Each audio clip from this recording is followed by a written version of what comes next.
Welcome everyone to HueFin News. Today's February the 3rd, 2019. This is the home of the 2-minute price prediction, as well as giving you all the news according to the charts. We're going to talk about what CEOs have to say about the possibility of a recession. We saw this article right here on the left side of the screen, and we want to see if the sentiment of these major Fortune 500 companies, if it actually correlates to the price chart. Okay, that's what we do here as an organization. We focus strictly on the price chart, and in order to make sure that the articles that we run across actually make sense, we make sure that it matches what is going on with the price chart. So that's what we're going to do today. We're going to look at some of the statements that these CEOs have to deal with in a financial market, and then we're going to look at these three indices to see whether or not they actually kind of correlate with some of the issues or the concerns that they have with the current economic state of the global financial markets. Okay, so we found this article right here on the left side of my screen called Newsmax Financial on February 3rd, 2019 was when this was uploaded to the internet, and the title of it reads, "What CEOs are saying about the possibility of a recession."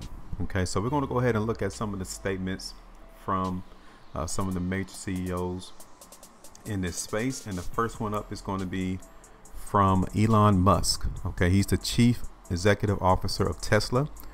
He says the economy moves in cycles, and there's clearly a significant risk of a recession over the next 12 to 18 months. All of that can stem from the possibility of a hard Brexit going on in March. I know that China and the United States had a truce for like 90 days back towards December, and that will be up towards March as well, 2019. We are still dealing with another possibility of a government shutdown here in the United States. I do understand and know that Italy is in a recession as well, and the issues going on in Venezuela. There is a lot of things that can trigger a recession over the next 12 to 18 months, as Elon Musk has just stated. So he sees that there is a significant risk of a recession. A lot of the concerns that I've just mentioned are some of those things that can actually push the global financial markets into a recession as well. The caution by the Federal Reserve, which held interest rates steady on January 3rd and dropped its guidance for further gradual increases, continue to show you that there's increasing possibility that a recession can be forthcoming, because if not, the Federal Reserve would have increased the interest rate, but instead they plan to keep it steady. They have not raised it, and then they're going to be patient on any further increases in the future. They're going to allow the market to play itself out, and if need be, they will possibly reduce the interest rate, or they will continue to increase interest rates if and when the economic situation seems like it's overheating. So right now they're trying to push the brakes on that particular mechanism right now. So they're not really trying to push this market into one of a recession. So they're trying to hold out. Let's go ahead and look at this next CEO, which is Darius Adamczyk, Honeywell International CEO.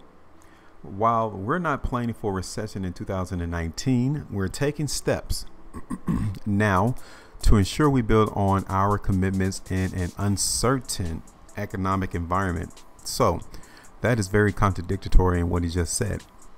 They're not planning for a recession in 2019, but they're taking steps. They're taking steps for what? To ensure that we build on our commitments in an uncertain economic environment. So in cases of uncertainty, if the current situation is positivity and the market is continuing to move higher and higher and higher, continue to make all-time highs, the unemployment rate continues to drop, then what steps are you trying to take if everything is positive, if everything is great? Because he's planning for, or he's taking steps for a recession. Okay, he's just trying to alleviate a lot of the concerns of people to not allow them to worry, which is one of the statements is they're not planning, but they're taking steps. That does not make any sense at all. Now let's take a look at what Blackstone Group Limited Partnership CEO Steve Schwarzman said. Okay, slower growth is most likely. Okay, slower growth is most likely. Slower growth will lead to a recession. So if he sees slower growth coming into the global financial markets, that can trigger a recession. Don't forget that during the month of December, the financial markets here in the United States has already entered into bear market territory. We have recovered somewhat from that move, but once we look at these price charts, you will definitely see here that the overall gist of the market is not really convinced that we're done with lower prices. Why we're not planning for a recession in 2019? The employment trends remain strong. The consumer is healthy, and there are no visible signs of a recession. By the time you see a visible sign of a recession, it's too late. Okay, you have to be in the forefront of the market, which is why that Honeywell CEO Darius said that they're taking steps. They're planning for it to happen. Elon Musk sees a significant risk of a recession. Honeywell Darius CEO is making steps. So even though there are no visible signs of a recession, two of the previous CEOs that I just mentioned are taking steps where they clearly see significant risk. So I don't think Steven Schwarzman is really in tune with the market by him stating that, because slower growth is in fact a visible sign of a recession. Now let's go ahead and see what Manpower Group Incorporated CEO Jonas Pricing said. Our clients still feel very much like a slowdown and not a downturn. What's the difference between a slowdown and a downturn? Despite concerns around lower growth outlook in some parts of the world, the importance of the workforce strategy and access to skilled talent is top of mind for most companies. Okay, that has nothing to do with a probability of a recession coming in the next year or so. They feel very much like a slowdown and not a downturn. Again, that is just like the previous statement that Steven Schwarzman said here. He sees a slower growth is most likely. Schwarzman sees a slowdown, but not a downturn. Steven Schwarzman sees slower growth, but he don't see no visible signs of recession. Both of these gentlemen are not in tune with what they're just stating. Slower growth is in fact a prerequisite of a recession. You got to have slower growth in order to embark on a recession. So yes, that is a visible sign. Both of these men understand that the market is weak and they are all planning for it. The International Monetary Fund last month cut its global growth forecast for the second time in 3 months. Again, that is a visible sign of a probable impending recession coming in the forefront, predicting that it will grow at the weakest pace in 3 years in 2019. A warning: fresh trade tensions would spell further trouble. The fund predicts global growth of 3.5% this year, less than the 3.7% expected in October. The IMF has changed their global growth forecast for the second time in 3 months. They are definitely trying to stay in the forefront of the negativity that is being seen across China and their growth concerns, Italy, Brexit, the trade war, Iran, Venezuela. All these issues, global issues, can further deteriorate global growth across the world. Okay, now let's go ahead and see what else is mentioned. Economics last month put the risk of a U.S. recession at the highest in more than 6 years, 2013, amid mounting dangers from financial markets, trade war, and the government shutdown.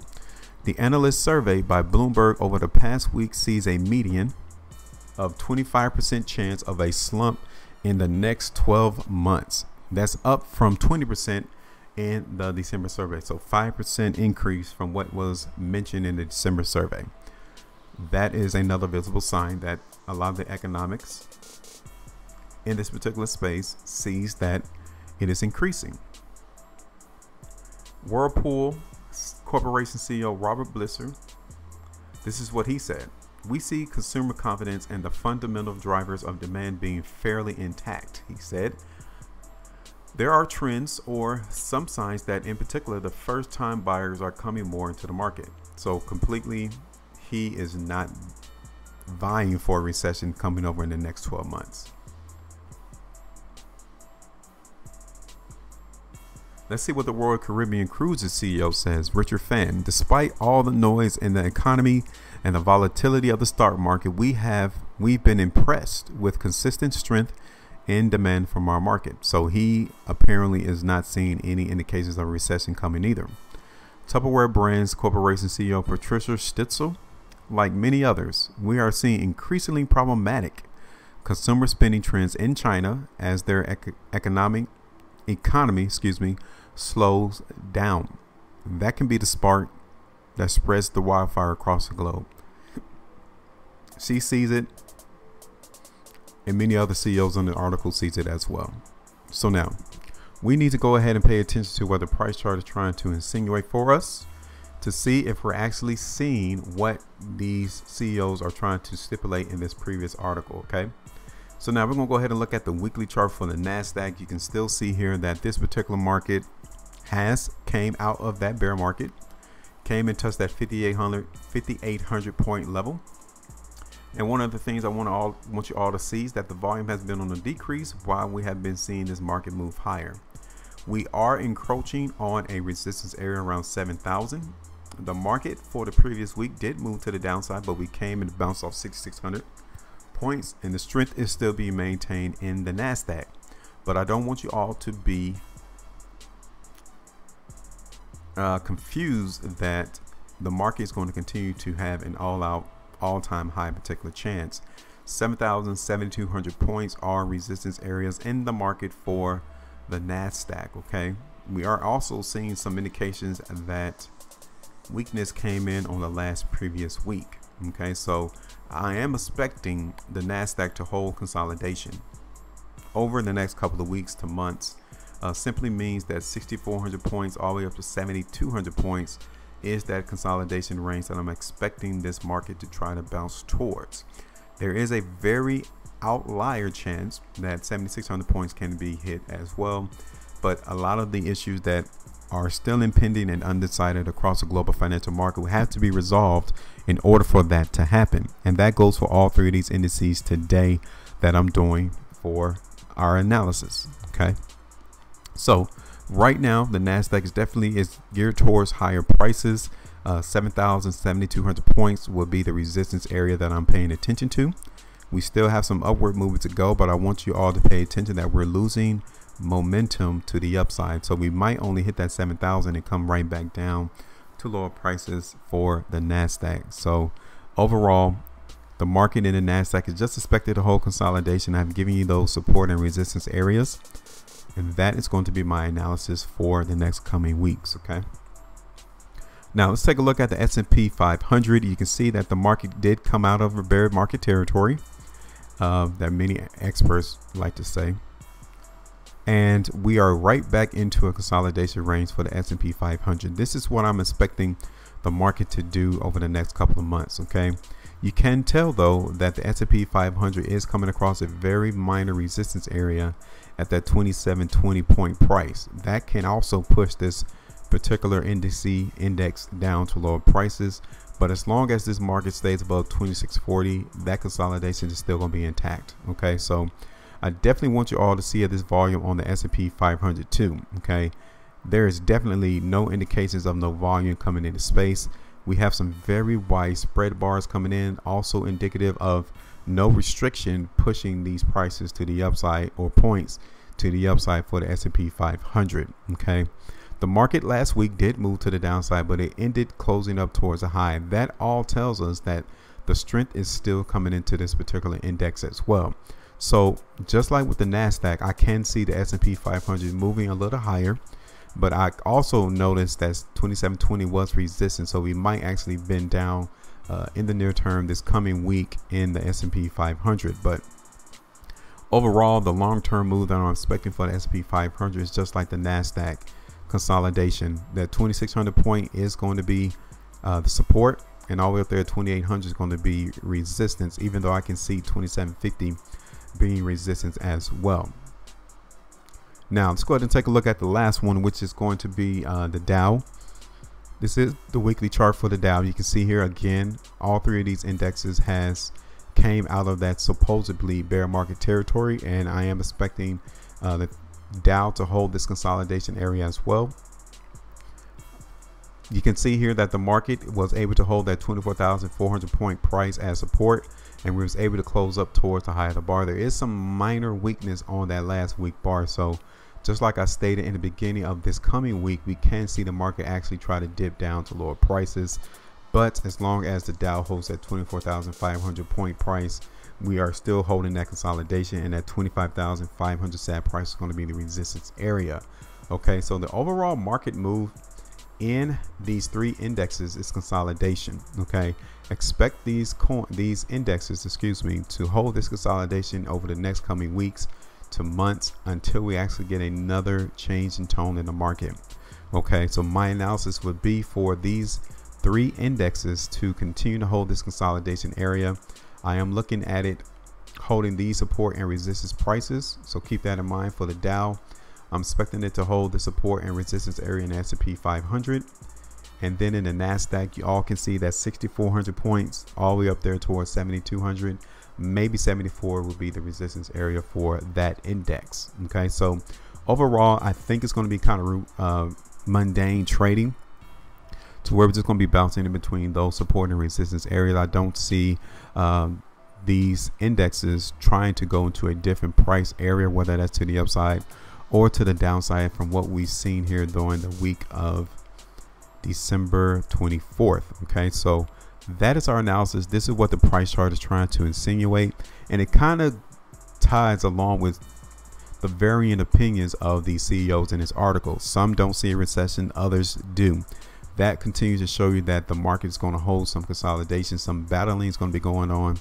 Well, some battles will be going on between those who see a recession and those who don't, and you can definitely see that here in this article too. So these three indexes, these three price charts, are in correlation with what a lot of these CEOs are saying. So that's why we will have to go along with what most of these CEOs are saying. There's a lot of uncertainty being spelled there, which is one of the main reasons why we are forecasting a lot of these indexes, stocks, to hold that consolidation area as well. So keep that in mind too. That is our analysis for it to hold consolidation. We do appreciate you all taking out the opportunity to watch this video. We hope it has been very beneficial and educational to you all, because we're trying to give you the news by the price charts the uncomplicated way. Okay, so make sure you all maintain your profitability. If this is your first time come to our channel, make sure that you all go ahead and subscribe, like, and share this content. I'll talk to you all later. Have a wonderful day.